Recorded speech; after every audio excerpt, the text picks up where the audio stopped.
And I do hope that things are well with you and yours. We are fully into the festive season. And for some people, that is the most wonderful time of the year. And for others, perhaps not so much. For others, this can be a very challenging time of the year, particularly perhaps if it hasn't been such a good year. Joining us on the program now and talking about maintaining our well-being as we head through the Christmas season, well-being expert Lauren Parsons. Lauren, kia ora, Merry Christmas. Kia ora, yeah. Are we allowed to say Merry Christmas yet? I reckon. I, Merry Christmas, I think everyone. we are, and to be Yeah. fair, I know that your Christmas season is kind of starting already. Kids finishing school soon, and Yeah. let's just say that there's quite a few of us that have a list that we're checking twice. It's not just the guy from the North Pole. There's a lot to be done between now and Christmas Day. It does kind of ratchet up the stress levels a bit, doesn't it?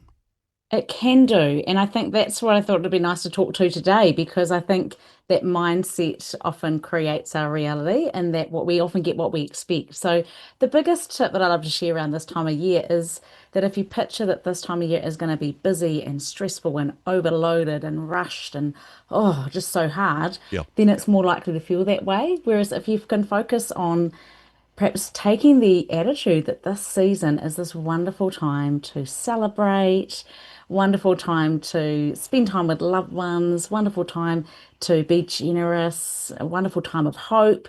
Whatever we frame it with, whatever intention we go into the season with, will adapt how we interact with others, how we feel. Yeah. So I think that first and foremost, the whether we find it's a frantic festive season and it's stressful, comes down to our mindset. So I know that on a practical level, yes, there are things to do. I'm one that has not done any of my Christmas shopping yet. There's still a lot of things on my to-do list, Yep. but I also know that I'm really looking forward to slowing down, being present. And I think that's the key really is Yep. being present and enjoying the celebrations and just being aware that we often get what we expect. Exactly, and even calling it the silly season may be part of the problem in that regard. Yes, Yeah. there's some silliness to it, but also there should be some joy, some peace, some hope, and all of those other good Mm. things in that regard. One thing that may not help in our sort of Antipodean Christmas, though, it's not just Christmas. It's the Hmm. end of the working year for a lot of people. So yes, there's Christmas parties, but there's end of year breakups. There's holidays to plan. There's the kids finishing school for a longer period. We cram a lot more into our festive season, if you like, here We in New do. Zealand than perhaps the Northern Hemisphere. I think so. And it's all of these imaginary deadlines that we give ourselves on top of all of that. Again, if you're a parent, it's gifts of the teachers and Yeah, end of year this and that and the other. And we often add a lot more like, I've got to have all those DIY projects done. yeah, I've got to have every window in the house sparkling clean inside and out. And we can often think, I've got to get that done before Christmas. yes. So actually deferring things is a really powerful strategy. Anything that doesn't have to be done, put it on your to-don't list. So you have your to-do list, but just move a few things over strategically onto your to-don't list Yeah, and decide that they're going to happen when they will happen, or yes. maybe put them on the maybe list. So just again, reframing your mindset around that is really I, key because when we give ourselves these fake deadlines and add this extra pressure, again, this is the result that we get. And honestly, I love that idea, the don't list. Yes. And in particular, if we've got extra things to do between now and Christmas, perhaps take some of the things that aren't as essential and defer them to after Christmas, especially if you've got a little bit of a break. Maybe not everything needs to be done before the 25th. Maybe you'll have some extra time over summer. Not that you want to be working all the holidays. That's a topic for another day. But actually having and I'm not going to worry about this until after Christmas list. Yeah. That may be a lifesaver. Yeah, absolutely. And the thing is that sometimes it's things around the house we feel like we have to get done because people are coming. Oh yeah, And so just remembering that people are there to see you, to enjoy family moments, to enjoy good food together. They're not actually going to be inspecting every nook and cranny yeah, and whether it's all tidied or decluttered as you want it to be. yeah. So I think, so much again comes down to expectations. And the other little tip that's really powerful around expectations is to actually lower our expectations and leave more of what I call a joy gap. Okay. So the way you do this is to switch your language up from saying I hope, which has a lot of like, oh, I hope the weather's good. Yeah, Oh, I hope the meal turns out perfectly. Oh, I hope I get that gift I was hinting at. yeah. And swap the phrase I hope for I wonder. And Mm. it just instantly releases all that stress and tension. Oh, I wonder if I get that gift. Oh, I wonder if I get the park out front of the mall. Oh, I wonder if I can find the gift that I'm trying to buy. I wonder what the weather will be like. So as soon as we say, actually, yeah, I wonder what the weather will be like.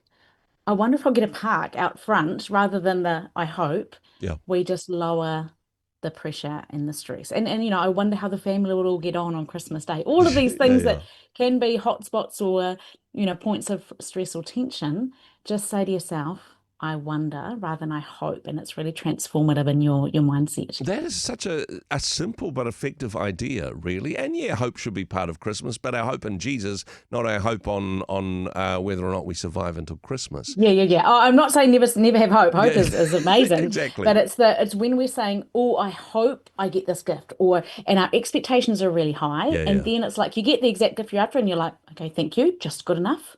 Whereas if you lower the expectation, you think, "Oh, I wonder what I'm going to get," and then they get yeah. you something great.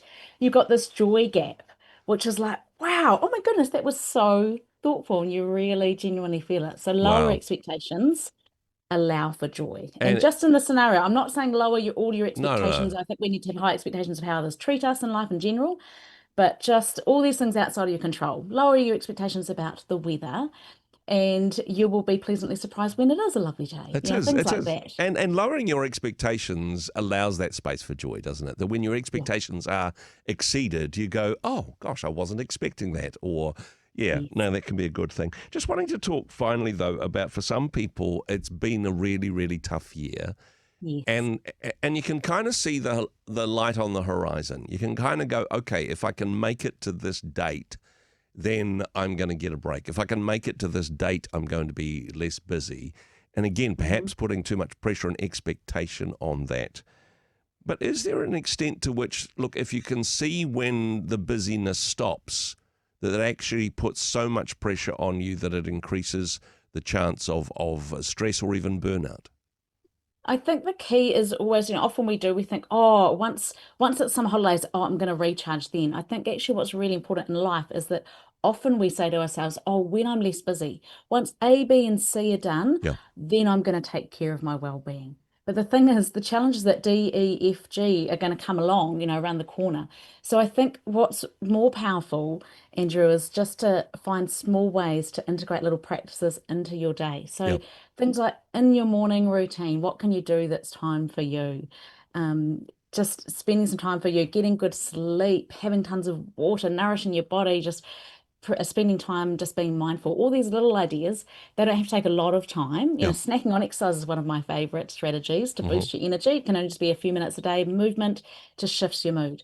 So I think actually rather than feeling like you're putting everything off to a set time in the future when you'll imaginarily have more time, Yeah. actually just think what small things can we do now? And it's the little and often that really adds up and makes a big difference. Wow. Don't wait to celebrate. Don't wait for self care. Some wonderful wisdom and advice. And just wanting to say, very much appreciate the wisdom that you have brought to the Rhema family throughout 2025.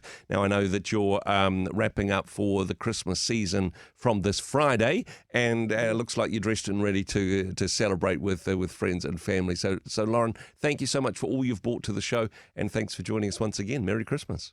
Yeah, Merry Kirihimeti, Merry Christmas to you all. Thanks for listening. Hey, thanks very much for joining us in the Rhema studio. Thanks very much for watching the interview.